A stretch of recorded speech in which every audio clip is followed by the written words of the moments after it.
1942, 80 years ago, I took $114.75, every penny I'd saved, and I bought 3 shares of City Service Preferred. And City Service was a pretty well-known name now and then. Warren Buffett, the man with a net worth of over $100 billion, has a story to share. Here's what he did.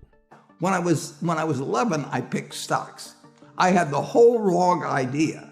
I was interested in watching stocks, and I thought stocks were things that went up and down, and I charted them. I read books on technical analysis. I read Edwards and McGee. I think that was the classic then. Hundreds and hundreds of pages. And I read that whole thing over and over again. I read Garfield, Drew, I read everything. And I thought, the first 8 years, I thought the important thing was to predict what a stock would do and predict the stock market. And then I read Ben Graham, when I was 19 or 20. And I realized that I was doing it exactly the wrong way. But it didn't hurt that I had that background and everything. I rejiggered my mind when I read the book, The Intelligent Investor. And from that point, I never bought another stock. I bought businesses that happened to be publicly traded, but I became an owner of a business, and I did not care whether a stock went up or down the next day or the next week or the next month or the next year, and I didn't have any idea what it would do. I didn't know what the stock market would do, but I knew businesses. To have success in the long run, you've got to love what you do. Buffett believes that finding your passion and sticking to it is the key to success. By doing what you love, you'll have the motivation to keep going even when things get tough. I'm a bright guy who's terribly interested in what he does. So I've spent a lifetime doing it, and I've surrounded myself with people that bring out the best in me. And you don't need to be a genius in what I do. That's the good thing about it. If I went into physics or a whole lot of other subjects, I'd be an also-ran. But I am in a game that you don't need. You probably need 120 points of IQ, but 170 doesn't do any better than 120. It may do worse, probably do worse, but you don't really need brains. You need the right orientation. 90% of the people, I'm pulling a figure out of the air, but 90% of the people that buy stocks don't think of them the right way. They think about something that they hope goes up next week. And they think about the market as something they hope goes up. And if it's down, they feel worse. I feel better. And I hope it goes down when I buy it because I'll buy more. I try to keep my competitive spirit in a game where I can win. I do know this. When I want to do something, I always want to do it big. I put my whole net worth in City Service Preferred, March 11th, 1942. I have never had less than 80% of my money in American business. You can call them stocks, but I see them as American business. Buffett's success speaks for itself. By investing in strong, stable businesses over the long term, he became one of the richest people in the world. I've owned a piece of American business for at least 80% at all times. And, I don't want to own anything else. I want to own a home and things my family wants and all that. But owning 5 homes doesn't mean anything to me because I can be happy in one home, and there's a certain amount of things that go wrong with everything. And if I got 2 homes, I know I've got more problems and I don't have more happiness. I would have to honestly say that what makes me happiest is what I'm doing. I enjoy 2 things about it. One, I know I'll win over time.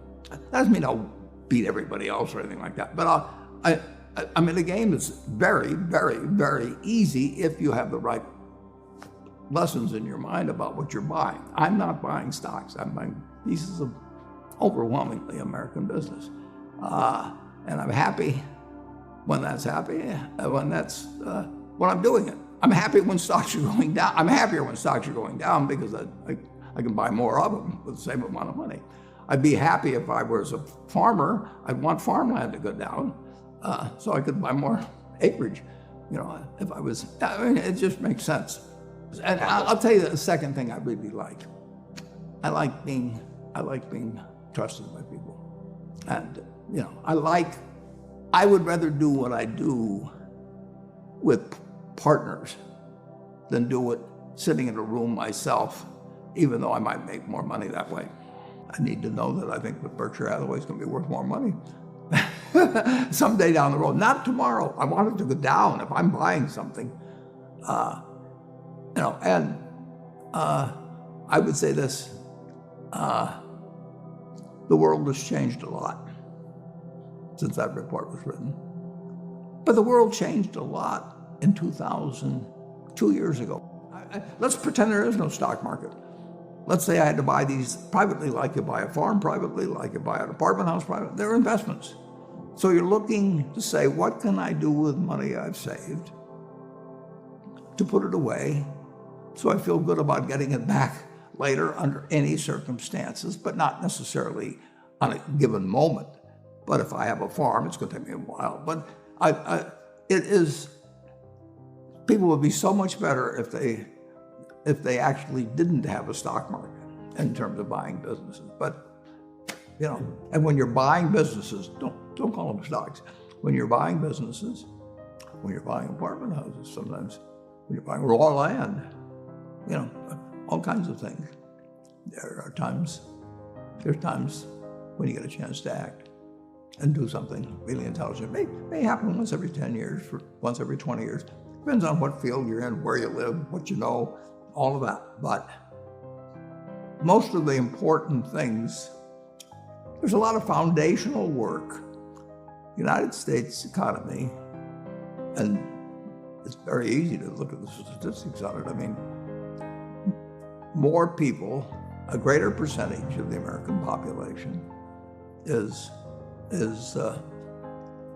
wealthy now, or having more income now than they've ever had. And if you look at whether Bank of America can give you their average deposit, I mean, you just look at the wealth that's out there, and that doesn't mean everybody's wealthy, but it does mean relative to any other period of time, people have more money now. They get mortgages at lower rates than they've ever gotten. So if they want to buy an apartment, where the bottom 2% in terms of income in the United States, the bottom 5%, and for sure the top 1%, all live better than John D. Rockefeller was living when I was 6 years old. John D. Rockefeller was the richest man in the world.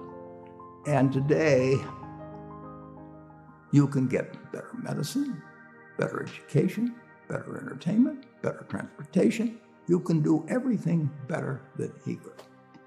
You can, it's astounding. That's in my lifetime. That if you wanted to watch a football game, he still had to go there. and I can sit there with this big screen, and they keep showing me the replay, so that explaining to me what happened and everything. And maybe everybody doesn't have a screen as big as mine, but damn near everybody has a screen or an iPhone or a computer or access to one, and they have access.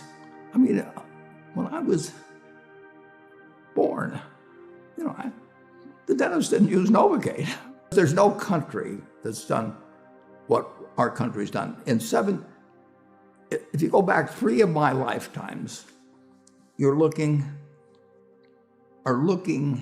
at less than 1% of the world's population, closer to half of 1%.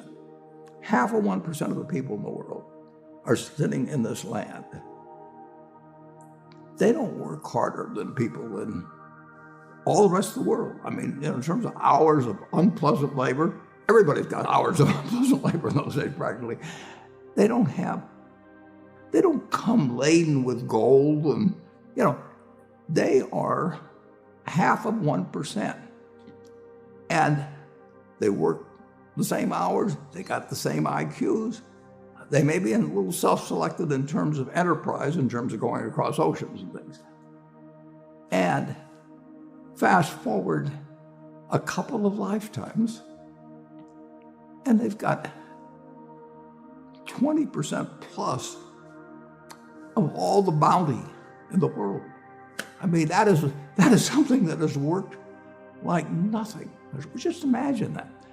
If you've gone to anybody, Constitutional Congress, in 1789, if you go to any one of the representatives there, and you said, I want to tell you what this place is going to look like, in 3 more of your lifetimes, your great-great-grandchildren, yeah, are going to be flying in the skies. They're going to be watching sports all over the world. They're going to be entertained. Their medicine. They'd have hauled you off to a lunatic society. When Thomas Edison did all the things he did, he made some money, but look what we benefit. I mean, we're using it. Yeah. It belongs to us, and it doesn't. If you take what an hour of labor delivered to you 100 years ago, and what an hour of labor delivers to you now for you and your family, it's unbelievable.